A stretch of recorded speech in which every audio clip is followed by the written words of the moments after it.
Hello learners, कैसे हैं आप सब। आई होप आप सभी अच्छे होंगे और हमारी वीडियोस को देख रहे होंगे। कल की वीडियो में हमने इम्पेयरमेंट, डिसेबिलिटी और हैंडीकैप को डिस्कस किया था। आज हम न्यूरो डेवलपमेंटल डिसेबिलिटीज़ के बारे में जानेंगे। आज से स्पेसिफिकली डिसेबिलिटीज़ की सीरीज़ स्टार्ट होने वाली है, जिसमें हम डिफरेंट डिसेबिलिटीज़ को डिस्कस करने वाले हैं। तो सबसे पहला आज का जो हमारा टॉपिक है वो न्यूरो डेवलपमेंटल डिसेबिलिटीज़ है। न्यूरो डेवलपमेंटल डिसेबिलिटीज़ कोई सिंगल डिसेबिलिटी नहीं है, ये एक ग्रुप ऑफ कंडीशंस है जो कि डेवलपमेंटल पीरियड में स्टार्ट होती है, जो कि हम अगर मोटे तौर पे देखें तो एडल्टहुड से पहले का टाइम है। और ये ब्रेन डेवलपमेंट में डिफरेंसेस आने की वजह से होती है।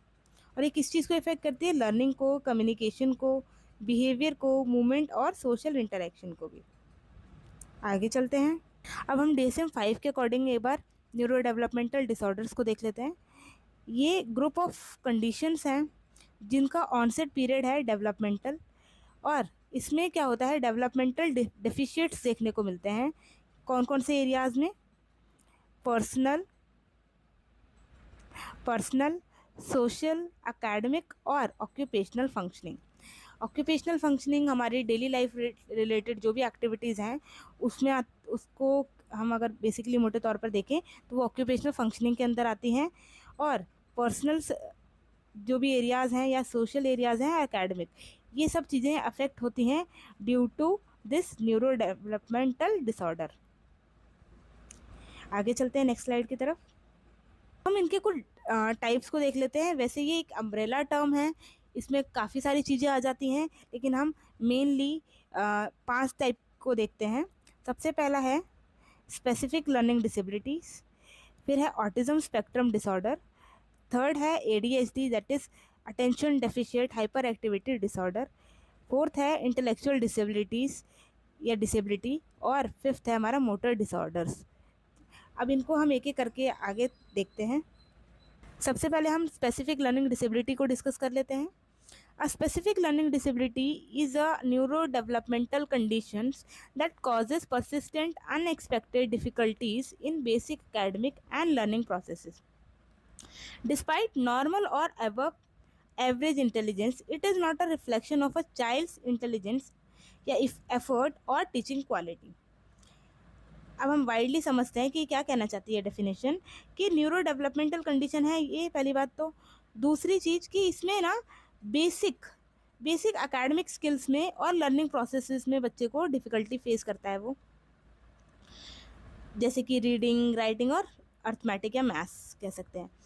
और इसमें जो इंटेलिजेंस होती है वो अबव एवरेज या फिर एवरेज होती है। इसका कोई भी मतलब हम ये नहीं कह सकते कि इंटेलिजेंस से कोई लेना देना है, बच्चे की इंटेलिजेंस एवरेज है। ना ही ऐसा कह सकते हैं कि इसमें बच्चा एफर्ट नहीं कर रहा है, और ना ही ये कोई रिफ्लेक्शन है टीचिंग क्वालिटी का।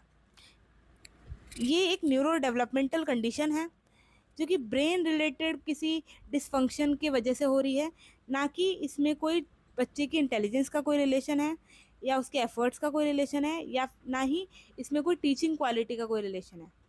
कई बार हम स्पेसिफिक लर्निंग डिसेबिलिटी को स्लो लर्नर्स के साथ जोड़ते हैं, जो कि दोनों ही डिफरेंट कंडीशंस हैं। अब हम आगे चलते हैं। अब हम ऑटिज़म स्पेक्ट्रम डिसऑर्डर को देख लेते हैं। ये भी एक अम्ब्रेला टर्म है, ये कोई सिंगल डिसेबिलिटी या सिंगल कंडीशन को रिफ्लेक्ट नहीं करता है। इसमें भी एक ग्रुप ऑफ कंडीशंस देखने को मिलती हैं। अब इसमें क्या क्या है एक बार हम देख लेते हैं। Autism spectrum disorder means a neuro developmental condition typically appearing in the first 3 years of life that significantly affects a person's ability to communicate, understand relationship and relate to others, and is frequently associated with unusual or stereotypical rituals or behaviors. इसकी definition क्या कहती है, बस अच्छे से समझते हैं। ये भी एक न्यूरो डेवलपमेंटल कंडीशन है। बेसिकली जो ऑटिज़म है वो कोई सिंगल कंडीशन या सिंगल डिसेबिलिटी को रिफ्लेक्ट नहीं करता है, ये एक ग्रुप ऑफ कंडीशंस हैं। इसमें जो मेजरली ये कब अपेयर होती है? 3 years, फर्स्ट 3 years में। और इसमें जो एरियाज़ अफेक्टेड होते हैं वो है 3 एरियाज, दैट इज़ कम्युनिकेशन या लैंग्वेज, नेक्स्ट है अंडरस्टैंड रिलेशनशिप और रिलेटेड टू अदर, का मतलब है यहाँ पर सोशलाइजेशन की बात हो रही है, एंड थर्ड है अनयूजुअल और stereotypical rituals of behaviour, that is behaviours, यानी कि कुछ अनयूजुअल बिहेवियर करता है इस टाइम पर बच्चा। तो autism is sum of three conditions. अगर हम कहें तो ऑटिज्म क्या है, थ्री एरियाज को मेजरली इफेक्ट कर रहा है, जो कि है बिहेवियर, सोशलाइजेशन एंड लैंग्वेज और कम्युनिकेशन। तो ये थ्री एरियाज मेजरली अफेक्ट होते हैं ऑटिज्म स्पेक्ट्रम डिसऑर्डर में, और इसका जो ऑनसेट पीरियड है वो फर्स्ट 3 years ऑफ लाइफ है। आगे चलते हैं। थर्ड है attention deficit hyper activity disorder, that is ADHD. ADHD is a neurodevelopmental disorder characterized by persistent pattern of inattention, hyperactivity, impulsivity that interfere with daily functioning and development. It begins in childhood but frequently persists into adulthood, affecting how the brain manages focus, organization, and self control. इसमें basically जो person है जिसको ADHD है, उसके क्या patterns होते हैं। पहली बात, इन अटेंशन देखने को मिलती है, हाइपर एक्टिविटी देखने को मिलती है, और इम्पल्सिविटी देखने को मिलती है। और ये किसको इंटरफेयर कर रहे होते हैं, ये कर रहे होते हैं डेली फंक्शनिंग को और डेवलपमेंट को। जो हमारे डे टू डे लाइफ में हम एक्टिविटीज़ कर रहे हैं, ये उसको बॉदर करने लगती है।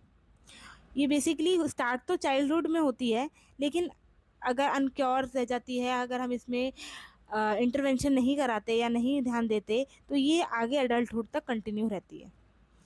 और इसमें जो ब्रेन है उसमें फोकस, ऑर्गेनाइजेशन और सेल्फ कंट्रोल अफेक्ट होता है।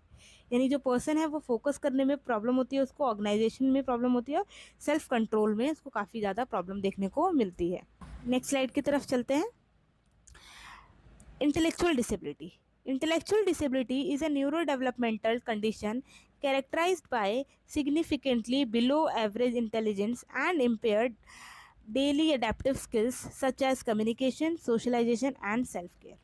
इसमें जो मेन कैरेक्टरिस्टिक्स है इसकी क्या है कि ये बिलो एवरेज इंटेलिजेंस होती है इस पर्सन की। जिसको भी इंटेलेक्चुअल डिसेबिलिटी है उसकी मेन कैरेक्टरिस्टिक्स ही है कि उसकी जो इंटेलिजेंस है वो कैसी है, बिलो एवरेज, और उसको डेली एडेप्टिव स्किल्स को करने में, यानी कि जो डे टू डे लाइफ की एक्टिविटीज़ हैं उसको भी परफॉर्म करने में पर्सन को काफ़ी डिफ़िकल्टी आती है, जैसे कि कम्युनिकेशन, सोशलाइजेशन और सेल्फ केयर। यानी कि बेदिंग, ईटिंग, ड्रिंकिंग, टॉयलेट जाना, ये जो बेसिक एक्टिविटीज़ है हमारी डेली लाइफ की, उसको भी करने में भी पर्सन डिफ़िकल्टी फेस करता है in intellectual disabilities. Next slide की तरफ चलते हैं। Motor disorder. Motor disorder are neurological condition that affect the nervous systems ability to produce and control body movement. Motor disorder है, ये भी न्यूरोलॉजिकल कंडीशन है। इसमें जो नर्वस सिस्टम है वो अफेक्टेड होता है, उसको प्रॉब्लम आती है किस चीज़ में, बॉडी मूवमेंट को कंट्रोल करने में और उसकी एक्टिविटी को प्रोड्यूस करने में। यानी कि इसमें हमें इनवॉलेंट्री मूवमेंट्स देखने को मिलती हैं, और इसका बेसिक एग्जांपल अगर हम देखें तो है सेरेब्रल पाल्सी। सेरेब्रल पाल्सी एक न्यूरोलॉजिकल कंडीशन है जिसमें बॉडी मूवमेंट अफेक्टेड होती है। तो अभी हमने 5 टाइप के डिसऑर्डर्स को या डिसेबिलिटीज़ को देखा। हम कॉमन कॉजेज़ देख लेते हैं न्यूरो डेवलपमेंटल डिसऑर्डर के, कि क्या कॉजेज़ हैं जिसकी वजह से ये कंडीशंस होती हैं। सबसे पहला है जेनेटिक फैक्टर। इसमें आता है इनहेरिटेड जेनेटिक कंडीशन, यानी कि जो पर्सन है उसको जेनेटिकली वो कंडीशन इनहेरिट करा है उसने। नेक्स्ट है क्रोमोसोम की वजह से, उसमें एबनॉर्मलिटीज़ की वजह से। थर्ड है जीन म्यूटेशंस की वजह से, जीन्स के अंदर म्यूटेशंस हो जाने की वजह से न्यूरो डेवलपमेंटल कंडीशंस हो सकती हैं। नेक्स्ट है प्रीनेटल कॉज, यानी कि बिफोर बर्थ, जब बच्चा मदर के वूम में है उस टाइम की बात हो रही है। सबसे पहला है मेटरनल इन्फेक्शन, यानी कि मदर को किसी भी तरीके का कोई इन्फेक्शन है, जैसे रुबेला, टॉक्सोप्लाज्मोसिस, इस टाइप के कोई भी अगर इन्फेक्शन है मदर को, तो ये उसका कॉज बन सकता है। नेक्स्ट है पुअर मेटरनल न्यूट्रिशन, यानी कि माँ को अगर ठीक तरह से खाना नहीं मिल रहा है, न्यूट्रिशंस नहीं मिल रहे हैं, तो उसका भी ये कॉज बन जाता है।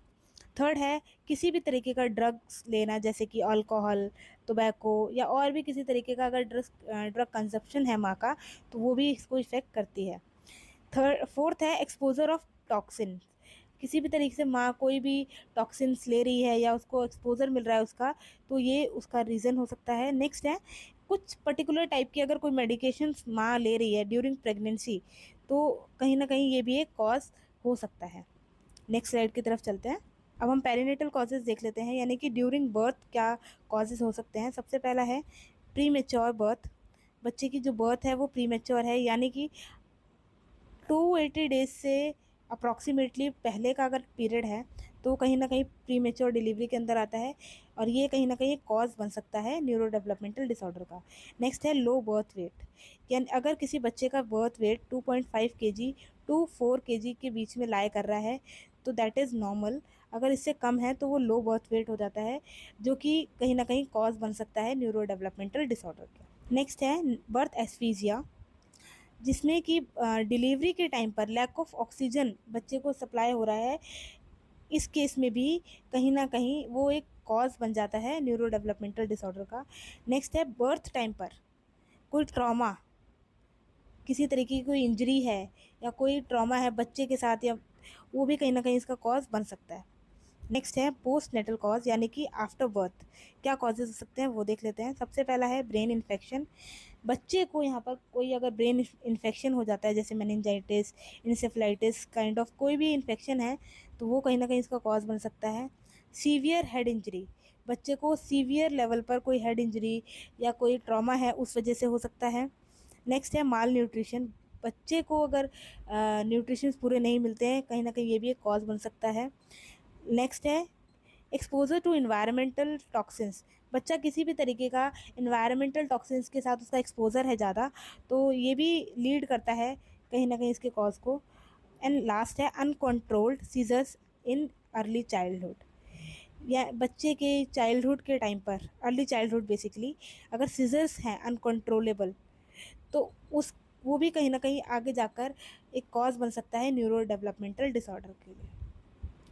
अब हम इन्वायरमेंटल एंड साइकोसोशल फैक्टर्स देख लेते हैं। सबसे पहला है कि बच्चे को सीवियर लेवल पर निग्लेक्शन या डेप्रीवेशन मिली है, किसमें, अर्ली चाइल्डहुड पीरियड में। नेक्स्ट है limited stimulation during early development, यानी कि बच्चे को अर्ली डेवलपमेंटल पीरियड के दौरान लिमिटेड स्टिमुलेशन, उसको ज़्यादा एक्सपोजर नहीं मिला इन्वायरमेंट में, और ये सब कारण बन सकते हैं कहीं ना कहीं न्यूरो डेवलपमेंटल डिसऑर्डर के।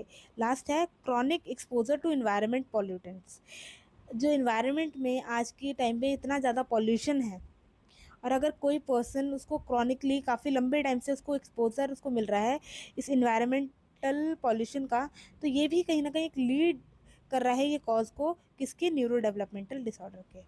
तो आज की क्लास में हमने न्यूरो डेवलपमेंटल डिसेबिलिटी को वाइडली समझा, उसके टाइप्स को डिस्कस किया, एंड क्या कॉमन कॉजेज़ हो सकते हैं न्यूरो डेवलपमेंटल डिसऑर्डर के, उसको भी हमने आज समझा। ऐसे ही आगे वाली क्लासेस में भी हम इसी तरह से डिसेबिलिटीज़ को डिस्कस करने वाले हैं, डिफरेंट डिसेबिलिटीज़ को, और जो आज हमने 5 टाइप्स पढ़े हैं उनको भी हम फर्दर डिस्कस करेंगे।